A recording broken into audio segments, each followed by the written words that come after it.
Social మీడియాలో 45 years దాటిన Hollywood celebrities, Indian celebrity pregnancy news చూసి 40s లో మనం కూడా ప్లాన్ చేయొచ్చులే అని అనుకుంటున్నారా? అయితే ఇది తెలుసుకోండి. చాలా మంది సెలబ్రిటీస్ 40s లో ప్రెగ్నెంట్ అయినప్పుడు అది నార్మల్ అని చాలా మంది నమ్ముతారు. బట్ దాని వెనక ఉన్న మెడికల్ జర్నీ చాలా సార్లు రివీల్ అవ్వదు.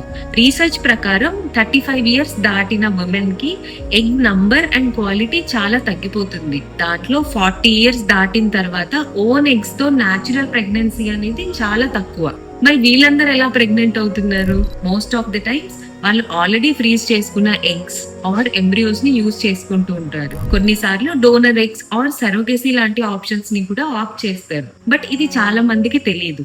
కెరీర్ కోసం ఆర్ సమ్ అదర్ రీజన్స్ వల్ల ప్రెగ్నెన్సీని పోస్ట్పోన్ చేసి లేట్ 30s ఆర్ 40s లో రియలైజ్ అయ్యి రిగ్రెట్ అయ్యే పేషెంట్స్ ని చాలా మందిని చూస్తుంటాం. మన ప్రెగ్నెన్సీ ఎప్పుడు ప్లాన్ చేయాలనేది డెఫినెట్లీ మన choice.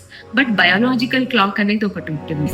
Career or other reasons వల్ల లేట్ గా ప్రెగ్నెన్సీ ప్లాన్ చేద్దాంలే, సెలబ్రిటీస్ కూడా 40s లో ప్రెగ్నెంట్ అవుతున్నారు కదా అనుకునే మీ ఫ్రెండ్స్ కి ఈ వీడియోని షేర్ చేయండి.